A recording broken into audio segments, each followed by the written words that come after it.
welcome to MeowMix, the Carolina Panthers podcast. My name is Steven. My name is Jerry. And the season is over, but the podcast season is never over, Jerry. No. I mean, we're here most weeks, or not most weeks. Once the draft and free agency hits, I feel like we go on a hiatus for like 3 weeks, 4 weeks, and then training camp starts. And yeah, I mean, we're around. We're around. It'll still be a weekly podcast at least until what, the draft? Well, till the Super Bowl at least, probably. yeah, I mean, usually what we'll do, we're gonna do draft profiles for possible players. We will be doing free agency outlook, free agency signings, and all that fun jazz. So yeah, we'll be here. We'll be here. We're not going anywhere. And my camera, I feel like I'm always there. We go. All right. Today we're going to be talking about the head coach search. We want to get this out before they actually hire a head coach. Fitterer said the other day that it was going to be a very small pool of candidates. I believe it has ballooned to 10 candidates as of today, Thursday. So that's not small, I don't think. No, if he was Pinocchio, his nose would have grown. Yeah. I'm actually kind of. I wonder why he even said that, or they just maybe they don't like who they've interviewed so far. I don't know. That's honestly something I was going to bring up, is the simple fact that he said that, and then he interviewed Steve Wilkes, and then he's starting to add a couple defensive guys to the list, and I was like, am I reading too much into that, I'm not. Either way, they needed to hire or interview one more because they didn't have a minority candidate external besides Jim Caldwell. They needed two. Yeah. So, and then they added D'Amico Ryans, which honestly definitely should have been on the list anyway. Yeah. Regardless of minority status or not. Well, we'll kind of just talk about the guys that we've heard about so far. They've requested interviews. And we're not really going to talk about Sean Payton, although it does seem like the Panthers did reach out to the Saints. And the Saints, it doesn't seem like we're interested in having the Panthers talk to Sean Payton. So. Why would they? I mean, are you going to do compensation is compensation. So, yeah. I would imagine they would have made us pay more. Oh, they definitely would have. I'm surprised that they didn't at least even let him talk to us, but so he's not going to be on this list, but just know that he is out there, and I guess anything could change. But as of right now, the Panthers have not been granted permission, at least, to talk to Sean Payton. So we're going to just start with the guy that's probably at the top of many of your lists, Steve Wilkes. Yeah. Interim head coach. Been here for the last, 12, 13 weeks. As head coach, and did a pretty good job. Yeah, I mean, he went 6-6. He turned around this franchise just in general.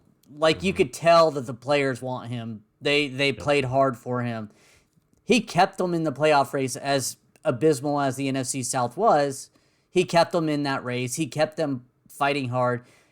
And he made this team have an identity of pounding the rock, playing good defense most of the time. Yeah, I mean, and this was with someone else's coaching staff. So my big thing, as I've been saying all the time, is whenever he went into that interview, my thought was he needed to have a good plan for offense. Yes. And I don't know what it was. So reports are that he did have a very good plan for his offensive staff. But just when he took over from Matt Rule, there was a change in the offense. The offense performed much, much better under Steve Wilkes. Particularly the running game, obviously. He definitely had a huge emphasis on run the ball. And, this is a defensive coach. So for him to have that dramatic of a difference in the offense was pretty surprising to me. And I think speaks very well to him as a head coach, as a manager of the whole team, right? Not just the defense. You mentioned it. He was saddled with Ben McAdoo. Al Holcomb was his defensive coordinator in Arizona, so I'm not sure if Al Holcomb would be part of the package with Steve Wilkes. I wouldn't love that. I don't think. I don't think the defense inspired a ton of confidence most weeks after Al Holcomb took over from Phil Snow. I So that would worry me a little. Yeah, that would worry me a little bit too. I agree with that. But I would assume that Al Holcomb was probably going to be there. But you got to also think they were also missing like 4 coaches that left as well or were terminated and never filled their True. roles. Yep. Yep. Yeah. I mean, Steve Wilkes did a lot with, honestly, a little. Like Mm-hmm. he did a lot from behind the 8 ball. It's as good an audition I think as he could have hoped for, other than beating the Bucks and making the playoffs, which I think would have probably sealed the deal for him. Mm-hmm. But he has interviewed. He interviewed on Tuesday. They do continue to add new coaches to the interview slate, including some defensive coaches, like you mentioned, D'Amico Ryans. Jerome Mayo from the Patriots was also, they requested to interview him, but it looks like he may stay with the Patriots. We'll talk about him in a little bit, but everybody else has been offensive. Everybody else that they've added, Mm-hmm. outside of Wilkes and Ryans, really have been offensive coaches. So, any other final thoughts on Steve Wilkes? I think it bodes very well for him for how the players have reacted, how the players have been. Oh yeah, And even though Matt campaigning Rule, for him hard. yeah, and Matt Rule said that he never lost a locker room. I want to disagree. This is how Steve Wilkes never lost that locker room. Steve Right. Wilkes had those guys playing for him hard. He did, and you wonder, are the players? Do they like Steve Wilkes? Obviously, they like Steve Wilkes a ton. But is it Steve Wilkes compared to Matt Rule, or is it Steve Wilkes compared to anybody? I think it's Steve Wilkes. You look at Trey Boston on Twitter. You look at Josh Norman coming out of retirement, or that retirement. Luke Kuechly was back. Like, there's a lot of guys who knew him from that era that all of a sudden started swarming Bank of America Stadium, and not swarming in it's like trying to latch on or anything, just trying to help out where they could. Just bring it. Yeah, I agree with you. I think Steve Wilkes is just a guy that people want to be around, and is extremely well respected. Watch his interviews. I mean, the guy speaks honestly more truthful than other coaches, and you and I have watched some of the interviews. Are like, yeah, I get why people are fighting for him. Absolutely, I love listening to him talk. He could do a 2-hour press conference. I'd be hanging on every word. It is interesting that he has not been interviewing anywhere else. No one has asked to interview him for their head coaching position, which I find odd. Me too. Considering how good a job he did. Now, obviously, Arizona wouldn't interview him because that whole shenanigans. The only other thing I can think of is his lawsuit against the NFL. I know it's a negative thing, and the NFL doesn't. He's part of Flores' lawsuit, right? Correct. Yeah, maybe. I don't know if that's true. This is just my speculation, because I don't see why one team doesn't venture out towards him. I mean, Indianapolis maybe, or are they all? I mean, Houston would be. Yeah. I mean, I wouldn't want him to take the Houston job, but Indianapolis. I mean, it seems like the Broncos are focused on Peyton or Harbaugh. Yeah, I don't know. It's interesting. I hope that he does, if he doesn't get this head coaching job, that something good happens for him. He's back as a defensive coordinator somewhere or something. Here would be great, but you usually don't see that, right? Where they stay under a different regime after not getting the head coaching job. That doesn't really happen. So the only one I could think of is Todd Bowles and Byron Leftwich. Yeah, true. But I mean, that wasn't really a regime change as much as Yeah, that Arian was more of stepping a down, and it was between those two. right, right. Um, yeah, that's true. But yeah, this is a very different situation. So, all right. Well, Steve Wilkes, he's on the list. We're gonna rank our list, by the way, towards the end, or at least give you our top two or three head coaching candidates. So I think Steve Wilkes is probably gonna be on there for both of us, near the top. So I like Steve. All right. So another guy that's already interviewed is Jim Caldwell, former head coach of the Colts and the Lions. Jerry, tell us a little bit about Jim Caldwell. He spent 3 seasons with the Colts, compiled a record of 26-22. I think that was with Peyton Manning, then without Peyton Manning that one year. I'm not Hmm. sure. He went 36-28 as Detroit's head coach from 2014 to 2007. I didn't realize that Detroit had a winning record in 3 years. That's I know when I first looked at Jim Caldwell after I heard the news that he was going to be interviewing, I was like, Jim Caldwell, really? And then I looked and I was like, holy crap, he had success with the Lions. He must be a pretty good coach. Like, That was exactly my thought, because I think we were arguing, and then like I started doing research, and I was like, oh, okay, well then maybe so.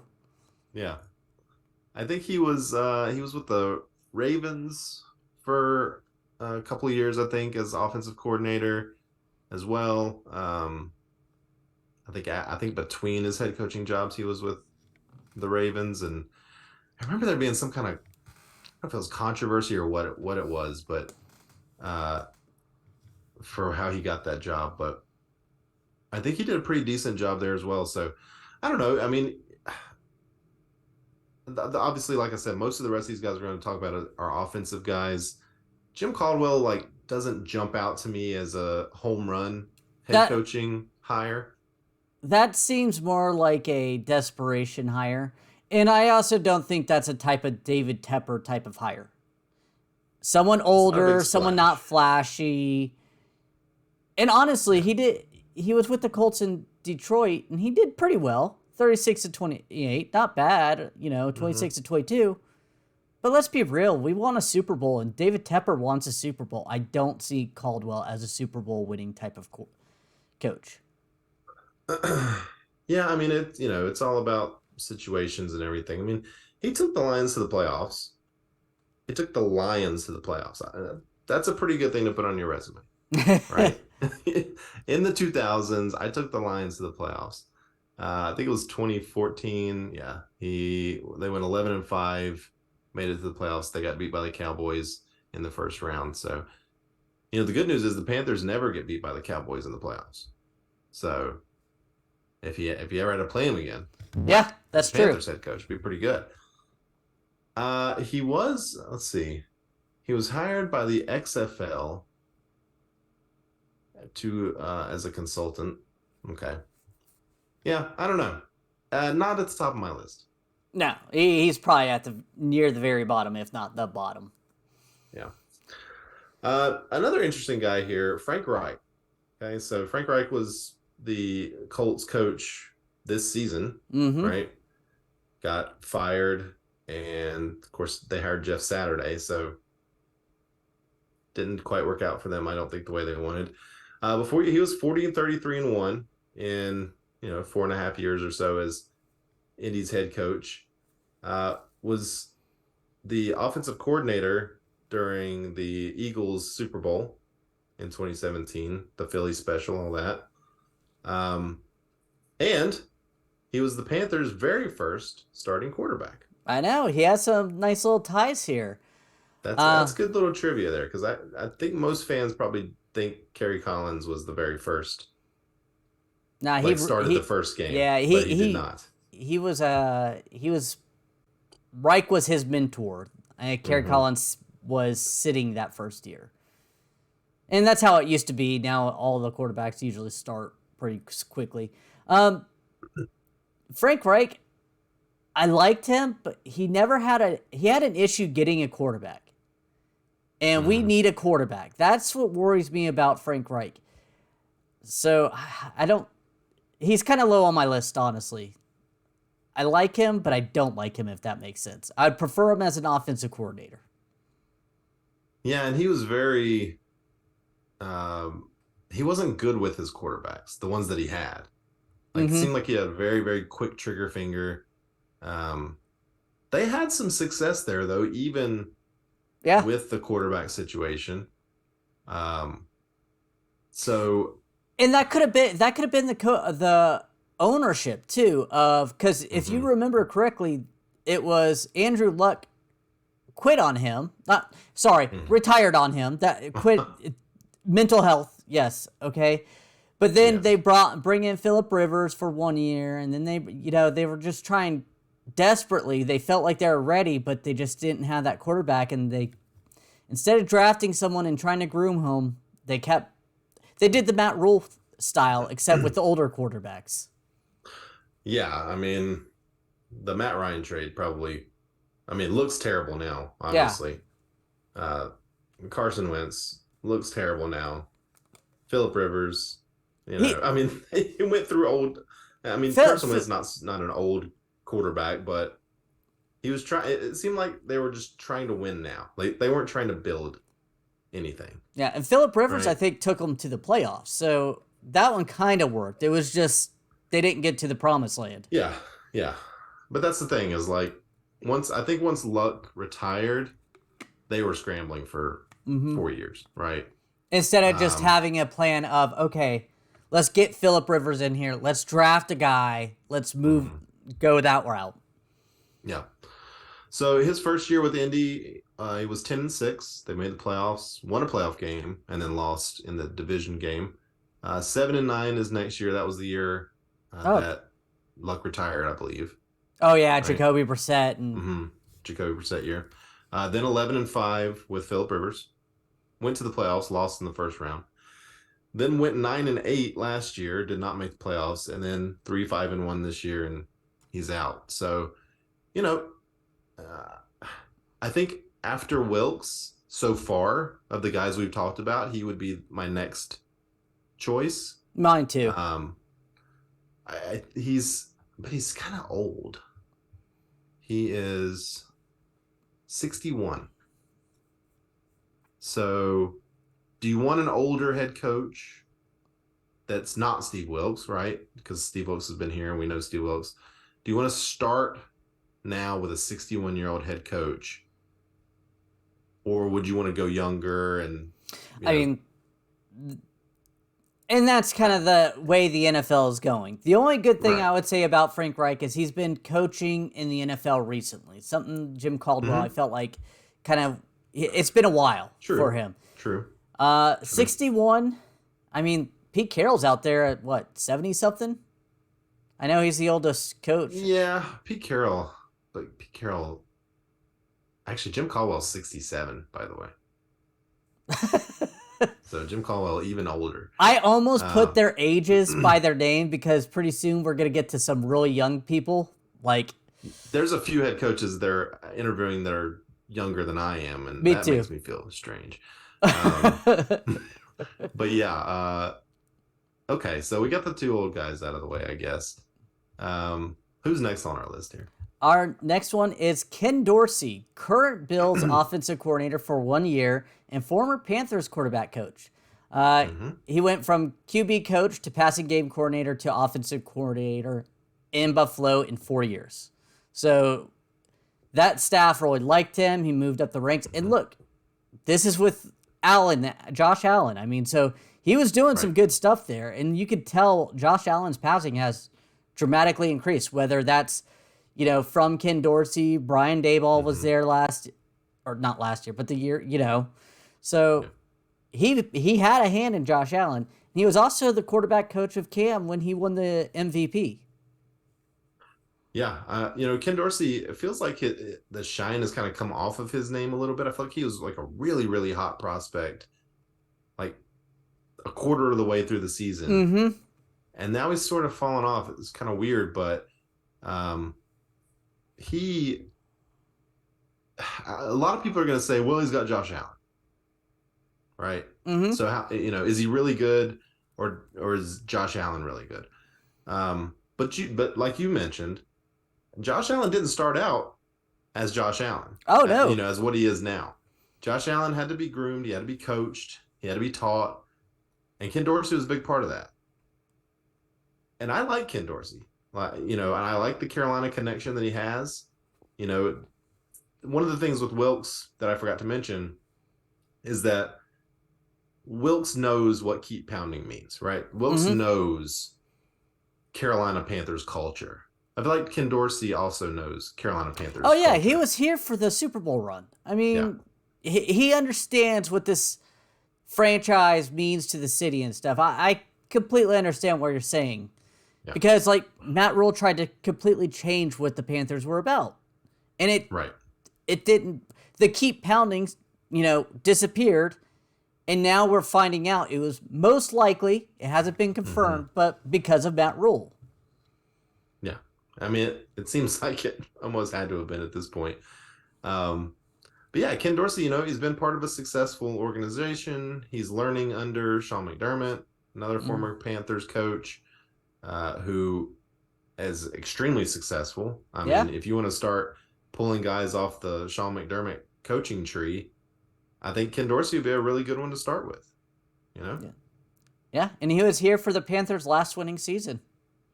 Yep. So I'm going to move Ken Dorsey up to number 2 on my list. Actually, yeah, I'm going to move him to number 2 on my list. We're going to move down to Kellen Moore. Kellen Moore just recently announced that he was going to be interviewing for the head coach position here. Current Cowboys offensive coordinator. Started coaching in 2018 as the quarterback's coach, and then 2019 named the offensive coordinator. I remember that being kind of a surprise. Yeah, because he was really young and only 1 year as a coach, and then all of a sudden you're the offensive coordinator of the Dallas Cowboys. But he's been pretty solid. Yeah. Couple things. They've ranked 11th in yards per game this season.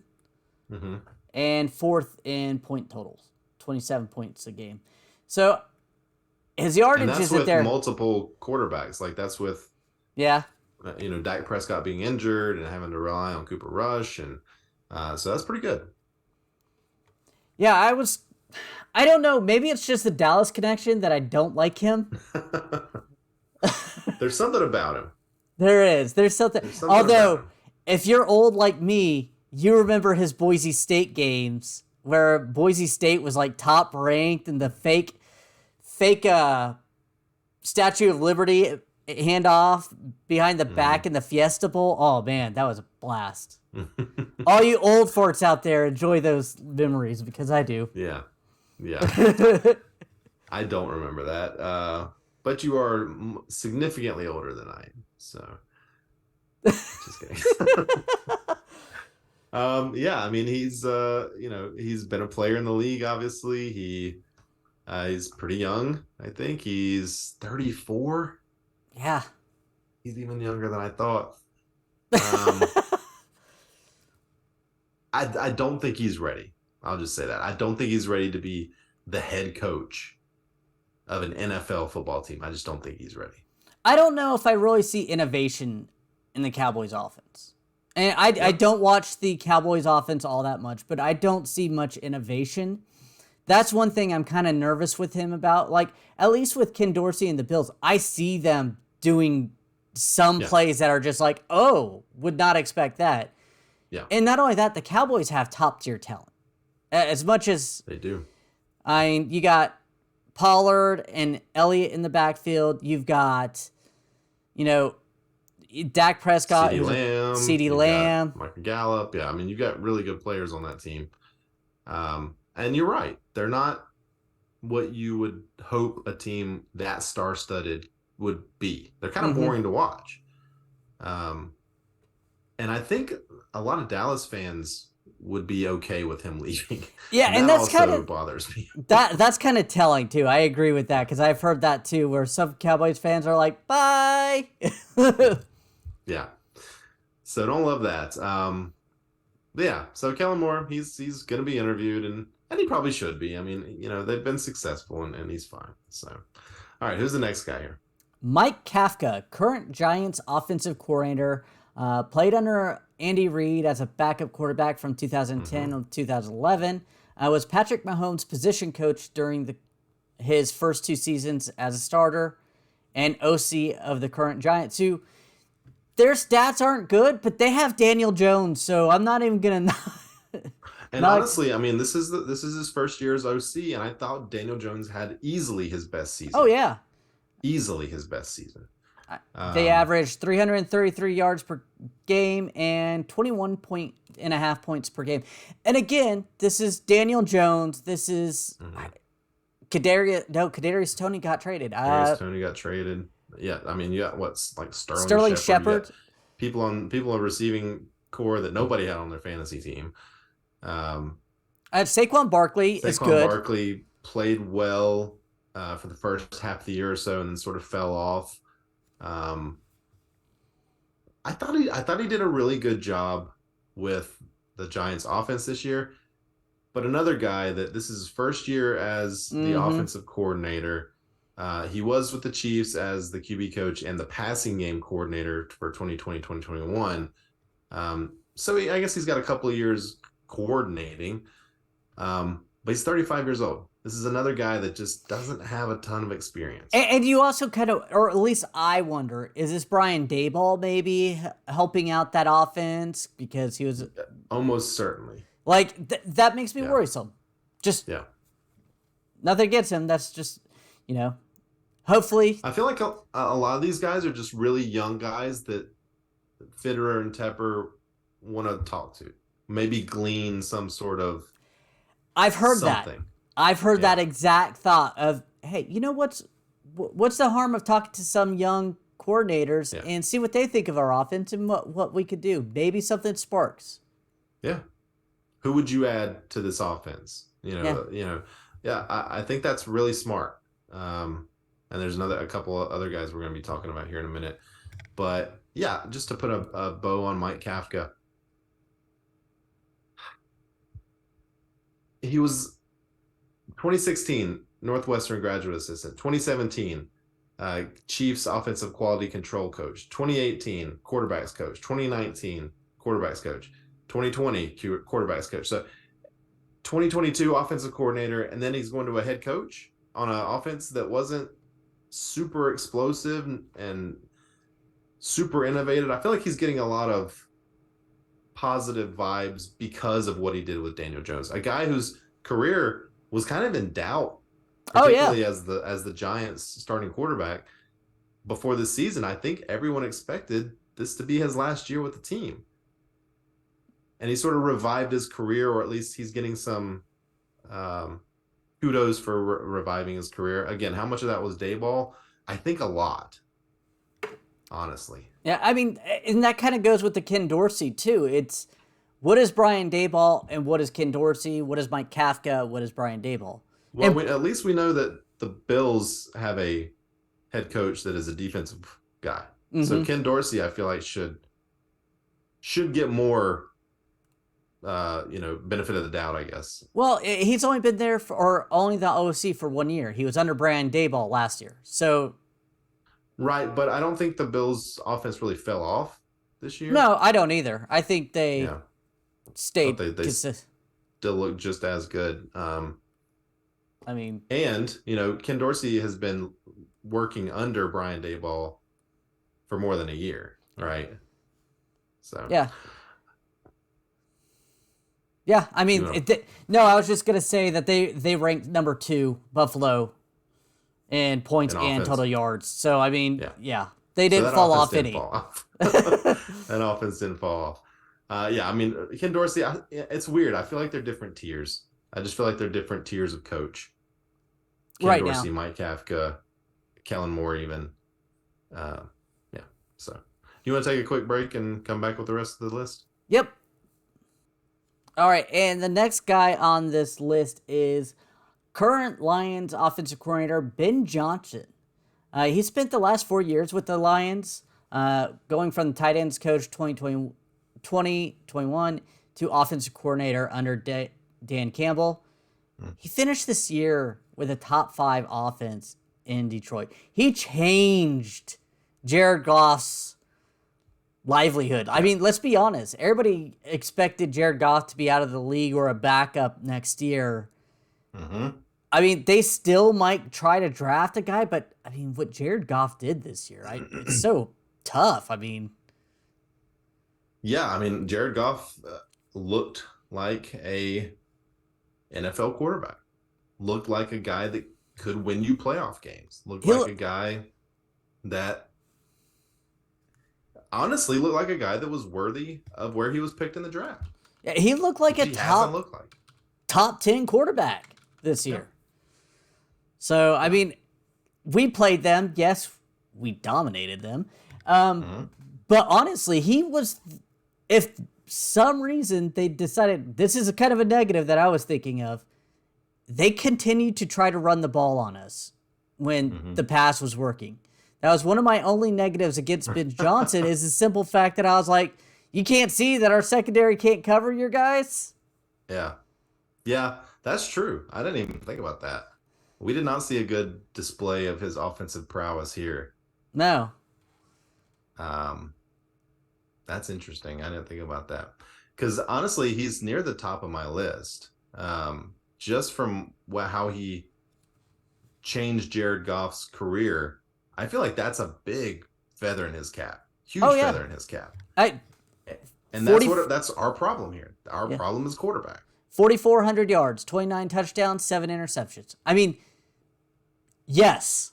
Yes, I will take that from. I'm not looking at any of his numbers, but are any of his previous seasons anywhere close to that? I am pulling that up right now.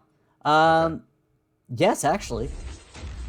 I want to know which Carson Wentz we're going to see week 2. Sorry, I have ESPN trying to autoplay something on me. And of course, the YouTube listeners will get to hear that. Yeah, there you go. In 2018, 4,600 yards, 32 touchdowns, and 12 interceptions. 2019, 4,600 yards, 22 touchdowns, 16 interceptions. So he has it in him. It's just, Yeah. it seemed like he was fluttering down at McVay's system towards the end, not looking that hot. And then all of a sudden he gets to a new coordinator, and Ben Johnson knew what Jared Goff did well. So what you're saying, if I'm understanding you, is that Ben Johnson is a better offensive mind than Sean McVay. I am saying he was getting better. You heard it here first on MeowMix. He was. I was wondering if this is one of those situations too, where you have Dan Campbell. He's an offensive guy. Again, where do you put the credit? Dan Campbell has never been an offensive coordinator. He's a tight ends guy. Yeah, he's the type of guy that morale type of guy. That's who he is. Culture change, that is Dan Campbell. That is Dan Campbell for sure. But if you look at Dan Campbell's career real quick, coaching coaching intern, 2010 Miami Dolphins, 2011, 2015, the tight end coach there. Then in 2015, he goes from tight ends coach to interim head coach. I remember that. We all remember that. Then he goes to the Saints as the assistant head coach and the tight ends coach. And then to Detroit as the head coach. So this is a guy that's never been an offensive coordinator.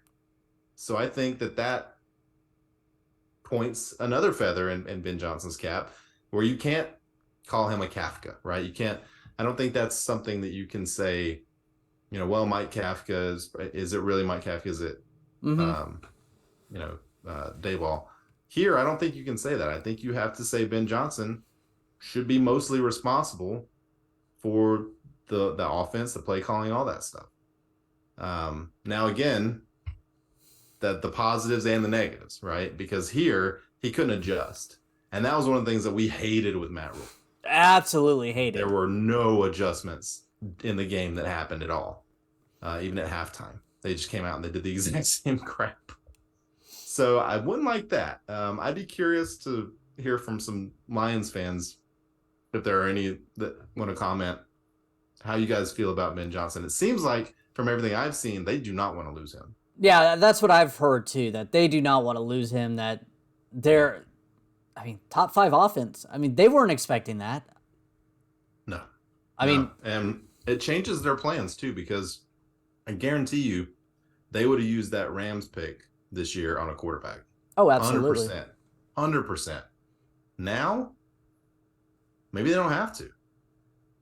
I mean, they already have a solid line, Penei Sewell and stuff like that. I mean, they could do all kinds of things. If they don't have to pick a quarterback in the draft, they need secondary help because their top pick a couple years. Yeah, he hasn't panned out, so maybe go that route. Yeah, he was a guy we wanted. Yeah. don't go back to that draft profile. We were wrong. We've gotten better. Yeah. So I like Ben Johnson. Yeah, I do too.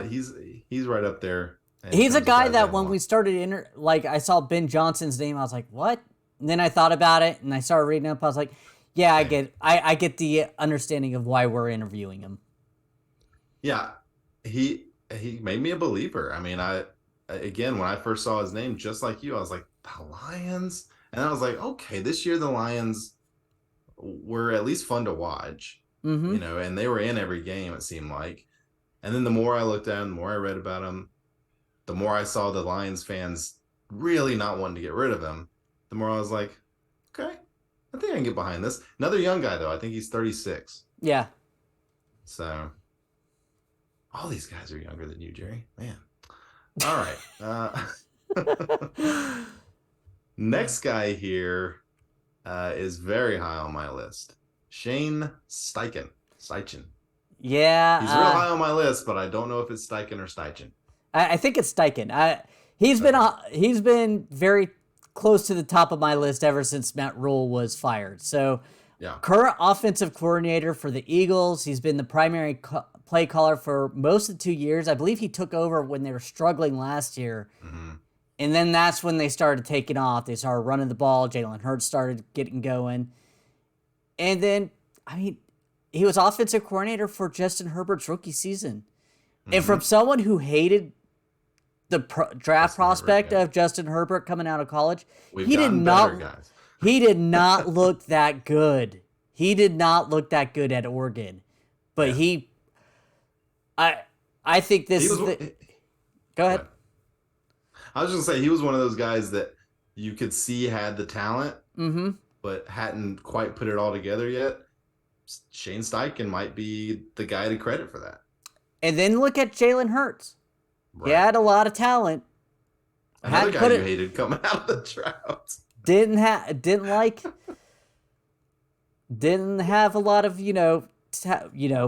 success, and then he took over, and now he would have been the MVP in my opinion if he didn't get hurt. Oh yeah, 100% he was heading that direction. Yes, and Steichen's been the offensive coordinator since 2021. 2020 for the Chargers. So this is now multiple years offensive coordinator. He's got the experience.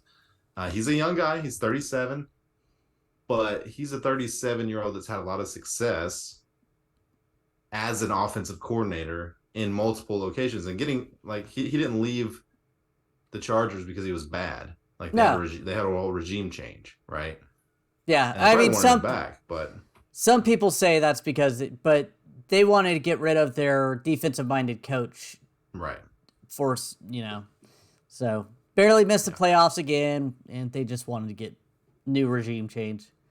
Yeah, but again, in 2020, Herbert burst onto the scene, looked like the real deal. Hurts has burst onto the scene this year, especially last year. Towards the end, kind of took off, right? Mm-hmm. And he's maintained that, and a lot of people are crediting Steichen, and I think correctly, for that progress and that growth. So I love that. Because we've got Corral, right, who we don't really know what he is. Put somebody like Steichen with him, he's going to be probably the best version of whatever he can be. Or draft somebody that he likes. Or draft, right. Yep. I don't want to say Matt Corral because I don't know what they believe they have in him. Well, I don't know. think anyone can know what they have in him yet. He No. hasn't done anything, but he's here. Yeah. He was a 3rd-round pick. They did invest that in him. I think he's gonna have as much a opportunity to start next year as anybody that we sign or draft. Yeah, at this point, what he's going to do with that opportunity, I don't know, but I think he's going to have the opportunity. I can't argue anything right now, as he's the only quarterback on this roster for next year. So, but you see what I'm saying? Like, assuming that we go young, assuming we don't sign a Derek Carr or trade for a veteran, you draft C.J. Stroud or Richardson or Levis. Are you telling me that those guys are going to walk in and immediately? I like Matt Corral. I really liked him. Yeah. He has that quick release, and he has the ability that's very accurate. So, I mean, and he's mobile. He's not a pocket passer where, So, yeah, I would be happy. I mean, I just think it would be a good matchup. Like, Steichen's going to come in and like I said, Matt Corral, I think, would be pretty quickly whatever the best version of himself right now is, right? And then we would know, and he would know, and Steichen would know, and you make a decision at that point. And a couple things going back to his OC days with Justin Herbert compared to his, plays at Eagles. It seems like almost two different styles of offense because of the way the way the quarterbacks play the game. It seems like he's able to mold around the talent he has. And that's something that I really like. And Herbert's got some wheels too, but it is a different offense, right? It is a different offense. It's really a run first offense with the Eagles. And was not that way with the Chargers. They let Herbert throw like crazy his rookie year. But yeah, I do like that. That's a really good point that I hadn't really considered. Because you also hear is it Shane Steichen or is it Jalen Hurts as to why that team is successful. But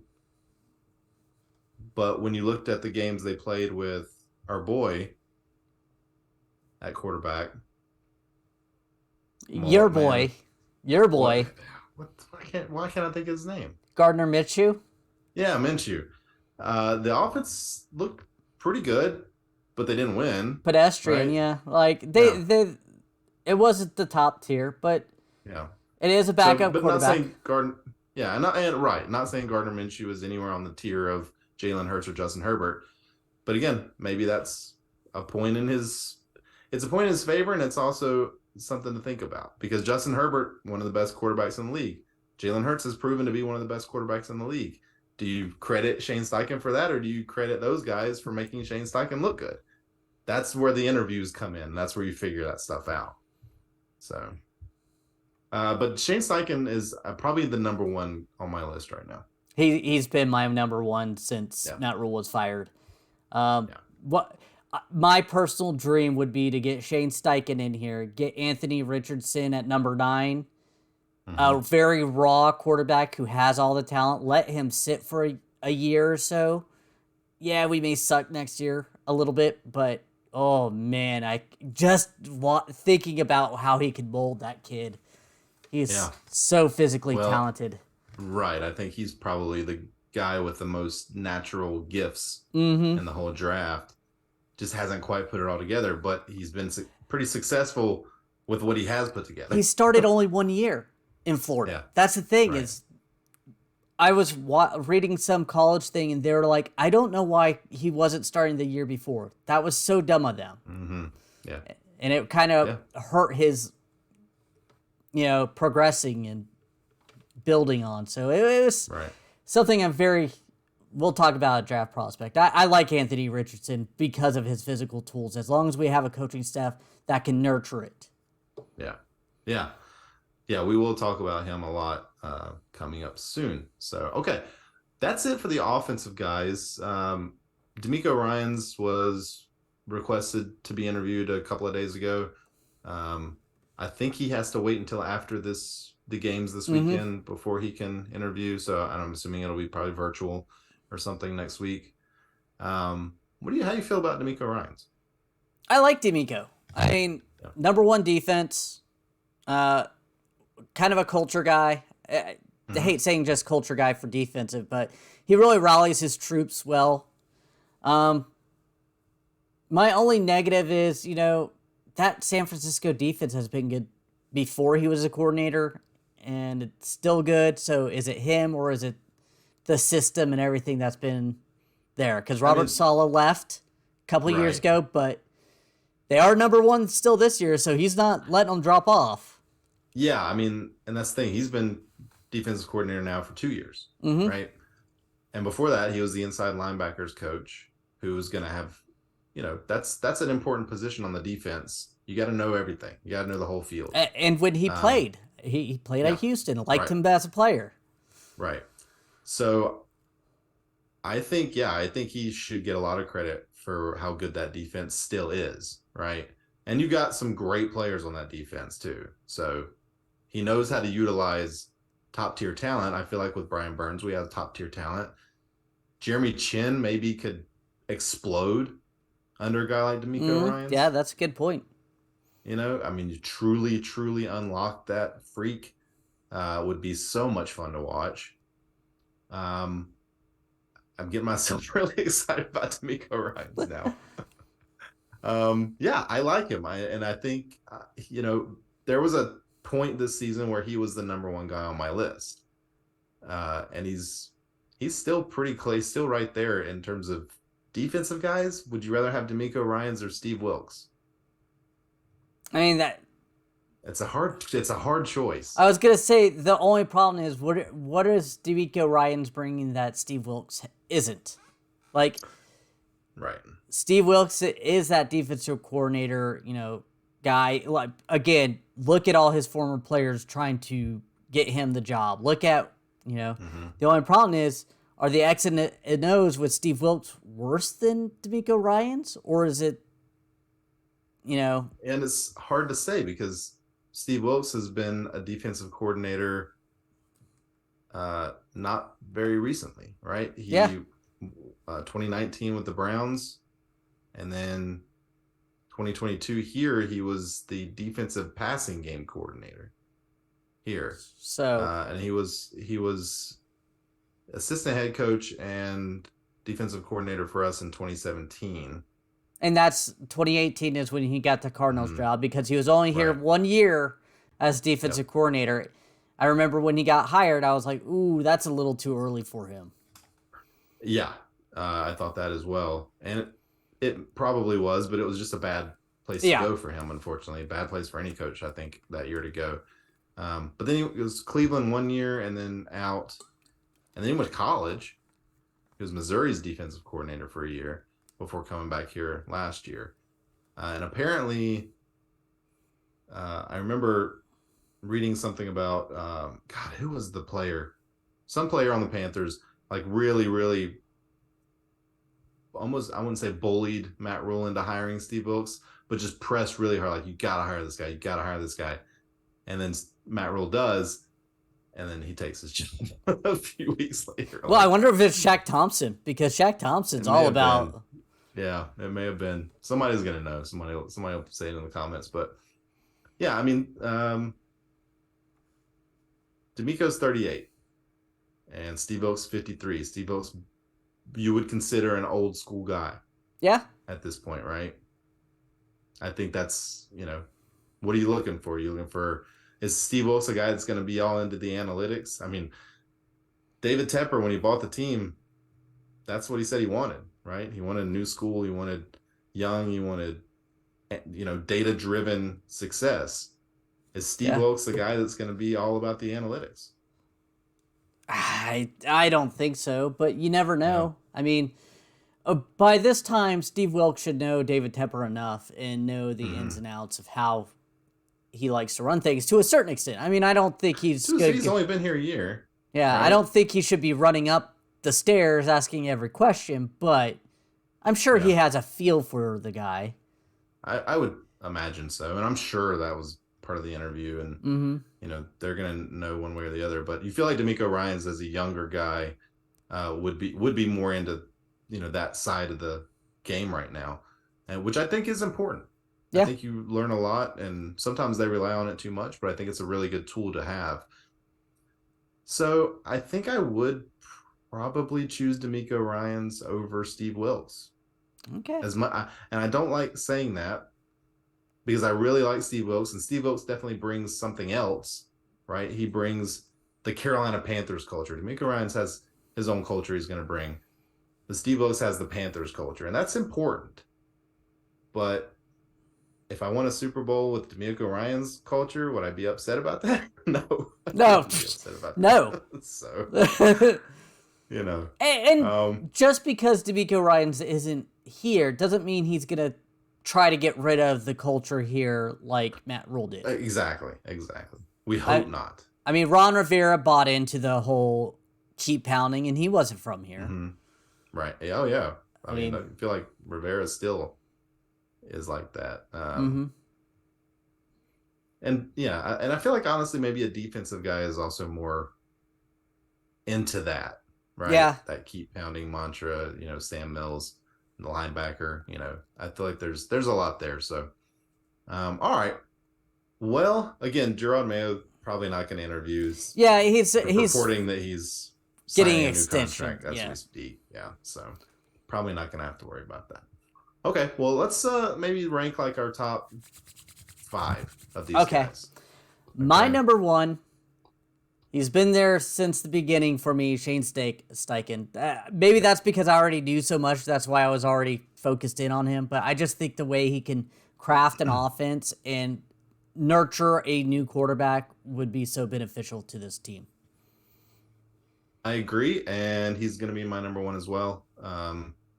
We don't have to argue about everything. I think this is just a home run. Yeah, so I do too. I like that. All right, well, I'm going to give my number 2. My number 2 is going to be D'Amico Ryans. Yeah, I had a feeling D'Amico Ryans is your number 2. I'm actually going to go Steve Wilkes. Okay. I understand that.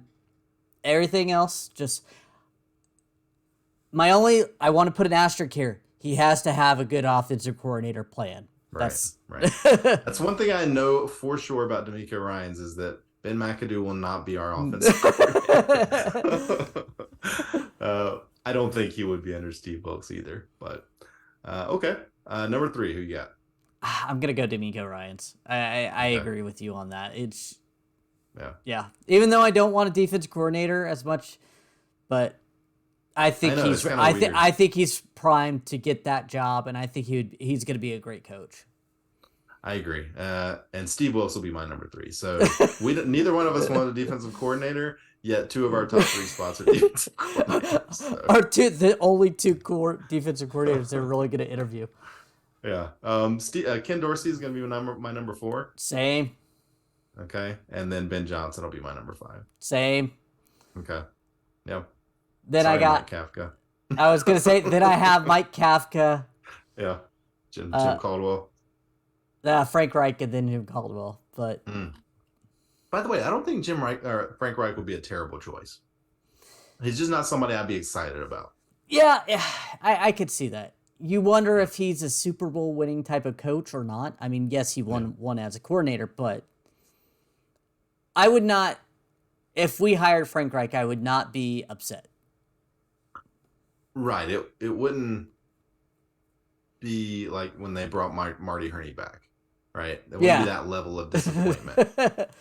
But I wouldn't be really excited about it. Right. Oh, I didn't even list Kellen Moore on my list. I didn't either. He'd probably be right below Frank Reich, I guess, and above Jim Caldwell. Yeah, probably. For me. Yeah. So sorry, Dallas fans, if you like Kellen Moore. Didn't mean to forget about him, but completely forgot about him. We like the other guys a lot more. We like the other guys a lot more. So, all right. Well, I think that's going to do it, Jerry. Yes. For all those watching on YouTube, this will be the end. We'll be coming back with a year-end review shortly on Sunday or Monday. We want to thank everyone for listening. If you like the show, please let your friends know. Please follow us on Twitter at MeowMix Podcast. If you have any questions or comments, you can email us at mailbag@meowmixpodcast.com. If you leave us a 5-star review with a comment on Apple Podcasts, we'll read it on the show. Please like and subscribe on YouTube. like Jerry said, expect part 2 of this podcast in a couple of days. The year-end review. We give out some rewards or awards. Yeah. Talk about the season. Talk about the additions, the subtractions, how we thought everything went. So that's a fun one. And then we'll probably be back once we hire a head coach. Yeah, so until then, we had to get the coaching out because at first Yeah. it sounded like we were going to go quick, and now it's going to be a little while. Yeah. Now it's going to be a bit. So until then, everybody stay safe out there and keep pounding. Wow.